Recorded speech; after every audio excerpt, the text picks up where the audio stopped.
ನಮ್ಮ ಮತ್ತಿಬ್ಬರು ಪ್ರತಿನಿಧಿಗಳು ಹನುಮಂತು ಕೂಡ ನೇರ ಸಂಪರ್ಕದಲ್ಲಿ ಜಾಯ್ನ್ ಆಗಿದ್ದಾರೆ. ಮತ್ತೊಂದು ಕಡೆ ಚಂದ್ರು ಕೂಡ ಇದ್ದಾರೆ, ಸುರೇಶ್ ಕೂಡ ಇದ್ದಾರೆ, ರಂಜಿತ್ ಕೂಡ ಇದ್ದಾರೆ.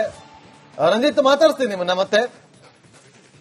ಚಂದ್ರು ಬಳಿ ಚಂದ್ರು ನೋಡಿ, ಒಂದು ಕಡೆ ಬಿಹಾರ ಚುನಾವಣೆಯಲ್ಲಿ ಫಲಿತಾಂಶ ಹೇಗೆ ಬರುತ್ತೋ ಗೊತ್ತಿಲ್ಲ, ಆದ್ರೆ ಎಕ್ಸಿಟ್ ಪೋಲ್ ನ ನಂಬರ್ ಅನ್ನ ನಂಬಿಕೊಂಡು ಇವತ್ತು ಬಿಜೆಪಿ ದೊಡ್ಡ ಮಟ್ಟದಲ್ಲಿ ಉತ್ಸಾಹದಲ್ಲಿದೆ.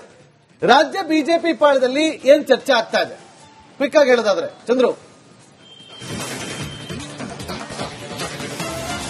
ನಾಗೇಂದ್ರ ಬಾಬು, ಖಂಡಿತವಾಗ್ಲು ಈಗಾಗಲೇ ಬಹಳ ದೊಡ್ಡ ಮಟ್ಟದಲ್ಲಿ ಬಿಹಾರದ ಫಲಿತಾಂಶ ರಾಜ್ಯದ ಮೇಲೆ ಪರಿಣಾಮ ಬೀರುತ್ತೆ ಅನ್ನುವಂತ ವಿಚಾರ ಬಹಳ ಹಿಂದಿನಿಂದನೂ ಕೂಡ ಚರ್ಚೆ ಆಗ್ತಾ ಇರ್ತಕ್ಕಂಥದ್ದು. ಅದರಲ್ಲೂ ಏನು ರಾಜ್ಯ ಬಿಜೆಪಿಯಲ್ಲಿ ರಾಜ್ಯಾಧ್ಯಕ್ಷರ ನೇಮಕ ಆಗಬೇಕಾಗಿರ್ತಕ್ಕಂಥದ್ದು ಮತ್ತು ರಾಷ್ಟ್ರೀಯ ಅಧ್ಯಕ್ಷರ ನೇಮಕ ಕೂಡ ಆಗಬೇಕಾಗಿರ್ತಕ್ಕಂಥದ್ದು. ರಾಷ್ಟ್ರೀಯ ಅಧ್ಯಕ್ಷರು ಈ ಚುನಾವಣೆಯ ಫಲಿತಾಂಶದ ಮೇಲೆ ಬಹಳ ಬಹುತೇಕ ಬದಲಾವಣೆ ಆಗತ್ತೆ. ಸೊ ಅದರ ಜೊತೆಗೆ 4-5 ರಾಜ್ಯಗಳ ರಾಜ್ಯಾಧ್ಯಕ್ಷರ ಆಯ್ಕೆ ಬಾಕಿ ಇರ್ತಕ್ಕಂಥದ್ದು, ಆದ್ರೂ ಕೂಡ ನೇಮಕ ಆಗುತ್ತೆ ಅನ್ನೋಂಥದ್ದು ಬಹಳ ಚರ್ಚೆಗೆ ಇರ್ತಕ್ಕಂಥದ್ದು. ಸೊ ಈ ಫಲಿತಾಂಶ ರಾಜ್ಯ ಕರ್ನಾಟಕದಲ್ಲಿ ಏನು ಈಗಾಗಲೇ ಜೆಡಿಎಸ್ ಜೊತೆಯ ಮೈತ್ರಿ ಏನಾಗಿದೆ, ಮುಂದಿನ ಚುನಾವಣೆಗೆ ಅಂದ್ರೆ 2027ರ ಚುನಾವಣೆಗೆ ಒಂದು ರೀತಿಯಾದಂತಹ ಶಕ್ತಿಯನ್ನು ತುಂಬುವಂತ ಕೆಲಸ ಕೂಡ ಮಾಡುತ್ತೆ ಅನ್ನುವಂಥದ್ದು ಬಹಳ ವಿಶ್ಲೇಷಣೆಯಾಗಿ ಅನೇಕ ರಾಜಕೀಯ ಪಡಸಾಲೆಯಲ್ಲಿ ಚರ್ಚೆ ಆಗ್ತಾ ಇರ್ತಕ್ಕಂಥದ್ದು. ಯಾಕಂತಂದ್ರೆ ಈಗಾಗಲೇ ರಾಜ್ಯದ ದೇಶದ ಅನೇಕ ರಾಜ್ಯಗಳಲ್ಲಿ ಬಿಜೆಪಿಯ ಜೊತೆಯಲ್ಲಿ ಮೈತ್ರಿ ಮಾಡಿಕೊಂಡು ಎನ್ಡಿಎ ಮೂಲಕ ಅಧಿಕಾರ ಹಿಡಿದಿರ್ತಕ್ಕಂಥ ಅನೇಕ ರಾಜ್ಯಗಳ ಪೈಕಿ ಕರ್ನಾಟಕ ಕೂಡ ಒಂದಾಗಬಹುದು ಅನ್ನುವಂತ ಚರ್ಚೆ ಈಗಾಗಲೇ ಏನು ಶುರುವಾಗಿರ್ತಕ್ಕಂಥದ್ದು. ಅದಕ್ಕೆ ಲೋಕಸಭಾ ಚುನಾವಣೆ ಕೂಡ ಒಂದು ಉದಾಹರಣೆಯಾಗಿ ತೆಗೆದುಕೋಬಹುದು. ಕರ್ನಾಟಕದಲ್ಲೂ ಕೂಡ ಮುಂದೆ ವಿಧಾನಸಭಾ ಚುನಾವಣೆಯಲ್ಲಿ ಜೆಡಿಎಸ್ ಜೊತೆಗಿನ ಮೈತ್ರಿ ಬಹಳ ಕೈ ಹಿಡಿಯುತ್ತೆ ಮತ್ತು ಅಧಿಕಾರಕ್ಕೆ ತರುತ್ತೆ ಅನ್ನುವಂತ ಚರ್ಚೆ ಈಗಾಗಲೇ ಆರಂಭವಾಗಿರ್ತಕ್ಕಂಥದ್ದು. ಇದೇ ನಿಟ್ಟಿನಲ್ಲಿ ಅಮಿತ್ ಶಾ ಮತ್ತು ಮೋದಿ ಅವರು ಚರ್ಚೆ ಮಾಡಿ ಕುಮಾರಸ್ವಾಮಿ ಅವರನ್ನ ಬಿಜೆಪಿಗೆ ಅಥವಾ ಎನ್ಡಿಎಗೆ ಕರೆತರುವಂತ ಕೆಲಸವನ್ನು ಕೂಡ ಮಾಡಿರ್ತಕ್ಕಂಥದ್ದು. ಸೊ ಕಾಂಗ್ರೆಸ್ನ ಏನು ಆಡಳಿತ ಸರಿ ಇಲ್ಲ ಅನ್ನುವಂತ ಆರೋಪಗಳ ಬೆನ್ನಲ್ಲೇ ಜೆಡಿಎಸ್ ಜೊತೆಗಿನ ಮೈತ್ರಿಯು ಕೂಡ ಮುಂದೆ ಕೈ ಹಿಡಿಯುತ್ತೆ, ಬಿಜೆಪಿಯನ್ನ ಅಥವಾ ಎನ್ಡಿಎ ಸರ್ಕಾರ ಮುಂದೆ ಕರ್ನಾಟಕದಲ್ಲೂ ಕೂಡ ಬರುತ್ತೆ ಅನ್ನುವಂಥದ್ದು ಕೂಡ ಬಹಳ ಚರ್ಚೆ ಆಗ್ತಾ ಇರ್ತಕ್ಕಂಥದ್ದು. Nagendra Babu, okay, thank you Chandru. ನಮ್ಮ ಮತ್ತಿಬ್ಬರು ಪ್ರತಿನಿಧಿಗಳು ಹನುಮಂತು ಕೂಡ ನೇರ ಸಂಪರ್ಕದಲ್ಲಿ ಜಾಯ್ನ್ ಆಗಿದ್ದಾರೆ. ಮತ್ತೊಂದು ಕಡೆ ಚಂದ್ರು ಕೂಡ ಇದ್ದಾರೆ, ಸುರೇಶ್ ಕೂಡ ಇದ್ದಾರೆ, ರಂಜಿತ್ ಕೂಡ ಇದ್ದಾರೆ. ರಂಜಿತ್ ಮಾತಾಡ್ತೀನಿ ನಿಮ್ಮನ್ನ ಮತ್ತೆ. ಚಂದ್ರು ಬಳಿ ಚಂದ್ರು ನೋಡಿ, ಒಂದು ಕಡೆ ಬಿಹಾರ ಚುನಾವಣೆಯಲ್ಲಿ ಫಲಿತಾಂಶ ಹೇಗೆ ಬರುತ್ತೋ ಗೊತ್ತಿಲ್ಲ, ಆದ್ರೆ ಎಕ್ಸಿಟ್ ಪೋಲ್ ನ ನಂಬರ್ ಅನ್ನ ನಂಬಿಕೊಂಡು ಇವತ್ತು ಬಿಜೆಪಿ ದೊಡ್ಡ ಮಟ್ಟದಲ್ಲಿ ಉತ್ಸಾಹದಲ್ಲಿದೆ. ರಾಜ್ಯ ಬಿಜೆಪಿ ಪಾಳದಲ್ಲಿ ಏನ್ ಚರ್ಚೆ ಆಗ್ತಾ ಇದೆ ಕ್ವಿಕ್ ಆಗಿ ಹೇಳೋದಾದ್ರೆ ಚಂದ್ರು?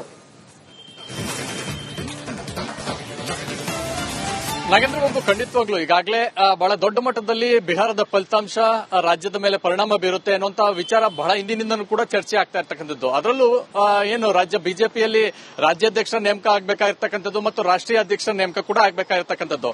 ರಾಷ್ಟ್ರೀಯ ಅಧ್ಯಕ್ಷರು ಈ ಚುನಾವಣೆಯ ಫಲಿತಾಂಶದ ಮೇಲೆ ಬಹಳ ಬಹುತೇಕ ಬದಲಾವಣೆ ಆಗತ್ತೆ.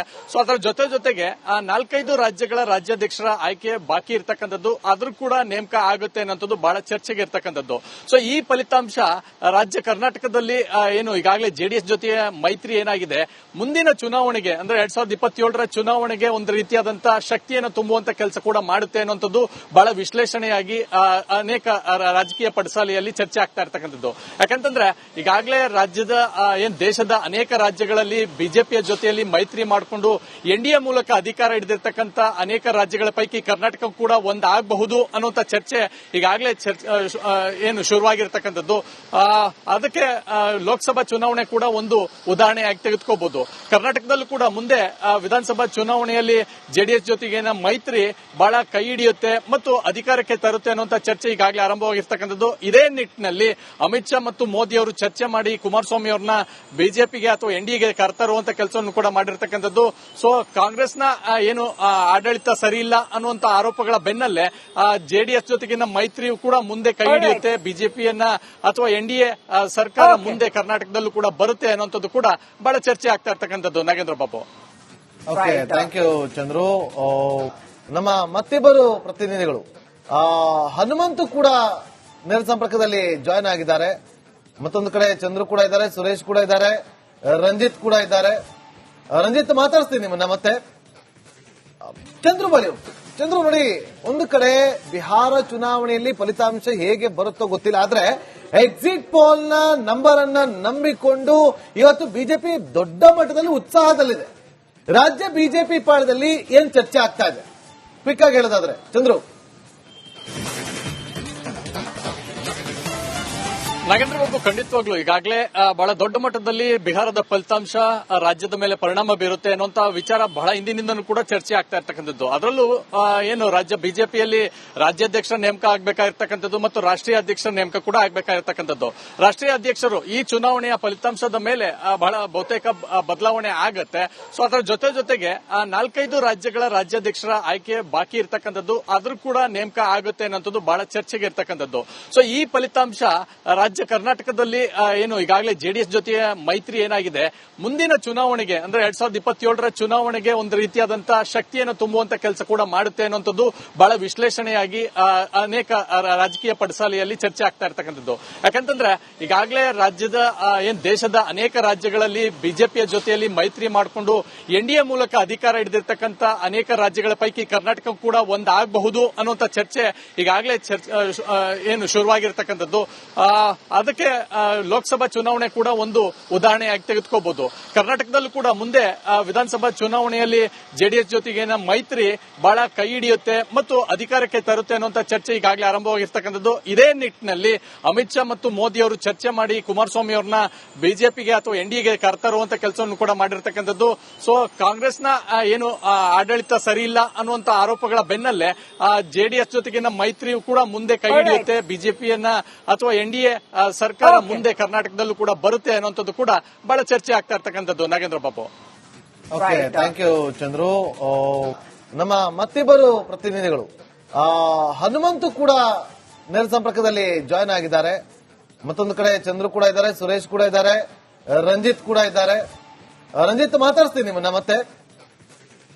ಚಂದ್ರು ಬಳಿ ಒಂದು ಕಡೆ ಬಿಹಾರ ಚುನಾವಣೆಯಲ್ಲಿ ಫಲಿತಾಂಶ ಹೇಗೆ ಬರುತ್ತೋ ಗೊತ್ತಿಲ್ಲ, ಆದ್ರೆ ಎಕ್ಸಿಟ್ ಪೋಲ್ ನ ನಂಬರ್ ಅನ್ನ ನಂಬಿಕೊಂಡು ಇವತ್ತು ಬಿಜೆಪಿ ದೊಡ್ಡ ಮಟ್ಟದಲ್ಲಿ ಉತ್ಸಾಹದಲ್ಲಿದೆ.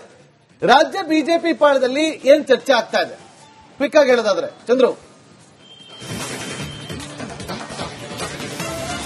ನಾಗೇಂದ್ರ ಬಾಬು, ಖಂಡಿತವಾಗ್ಲು ಈಗಾಗಲೇ ಬಹಳ ದೊಡ್ಡ ಮಟ್ಟದಲ್ಲಿ ಬಿಹಾರದ ಫಲಿತಾಂಶ ರಾಜ್ಯದ ಮೇಲೆ ಪರಿಣಾಮ ಬೀರುತ್ತೆ ಅನ್ನುವಂತ ವಿಚಾರ ಬಹಳ ಹಿಂದಿನಿಂದನೂ ಕೂಡ ಚರ್ಚೆ ಆಗ್ತಾ ಇರ್ತಕ್ಕಂಥದ್ದು. ಅದರಲ್ಲೂ ಏನು ರಾಜ್ಯ ಬಿಜೆಪಿಯಲ್ಲಿ ರಾಜ್ಯಾಧ್ಯಕ್ಷರ ನೇಮಕ ಆಗಬೇಕಾಗಿರ್ತಕ್ಕಂಥದ್ದು ಮತ್ತು ರಾಷ್ಟ್ರೀಯ ಅಧ್ಯಕ್ಷರ ನೇಮಕ ಕೂಡ ಆಗಬೇಕಾಗಿರ್ತಕ್ಕಂಥದ್ದು.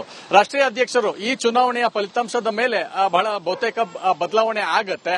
ಸೊ ಅದರ ಜೊತೆಗೆ 4-5 ರಾಜ್ಯಗಳ ರಾಜ್ಯಾಧ್ಯಕ್ಷರ ಆಯ್ಕೆ ಬಾಕಿ ಇರ್ತಕ್ಕಂಥದ್ದು, ಆದ್ರೂ ಕೂಡ ನೇಮಕ ಆಗುತ್ತೆ ಅನ್ನೋದು ಬಹಳ ಚರ್ಚೆಗೆ ಇರ್ತಕ್ಕಂಥದ್ದು.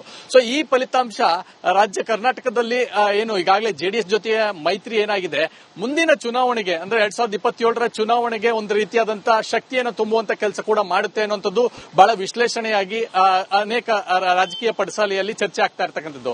ಯಾಕಂತಂದ್ರೆ ಈಗಾಗಲೇ ರಾಜ್ಯದ ದೇಶದ ಅನೇಕ ರಾಜ್ಯಗಳಲ್ಲಿ ಬಿಜೆಪಿಯ ಜೊತೆಯಲ್ಲಿ ಮೈತ್ರಿ ಮಾಡಿಕೊಂಡು ಎನ್ಡಿಎ ಮೂಲಕ ಅಧಿಕಾರ ಹಿಡಿದಿರ್ತಕ್ಕಂಥ ಅನೇಕ ರಾಜ್ಯಗಳ ಪೈಕಿ ಕರ್ನಾಟಕ ಕೂಡ ಒಂದಾಗಬಹುದು ಅನ್ನುವಂಥ ಚರ್ಚೆ ಈಗಾಗಲೇ ಏನು ಶುರುವಾಗಿರ್ತಕ್ಕಂಥದ್ದು.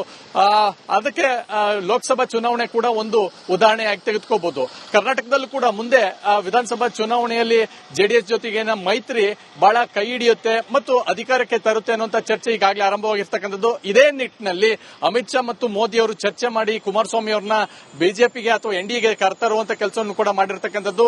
ಸೊ ಕಾಂಗ್ರೆಸ್ನ ಏನು ಆಡಳಿತ ಸರಿ ಇಲ್ಲ ಅನ್ನುವಂತ ಆರೋಪಗಳ ಬೆನ್ನಲ್ಲೇ ಜೆಡಿಎಸ್ ಜೊತೆಗಿನ ಮೈತ್ರಿಯು ಕೂಡ ಮುಂದೆ ಕೈ ಹಿಡಿಯುತ್ತೆ, ಬಿಜೆಪಿಯನ್ನ ಅಥವಾ ಎನ್ಡಿಎ ಸರ್ಕಾರ ಮುಂದೆ ಕರ್ನಾಟಕದಲ್ಲೂ ಕೂಡ ಬರುತ್ತೆ ಅನ್ನುವಂಥದ್ದು ಕೂಡ ಬಹಳ ಚರ್ಚೆ ಆಗ್ತಾ ಇರ್ತಕ್ಕಂಥದ್ದು. Nagendra Babu, okay, thank you Chandru.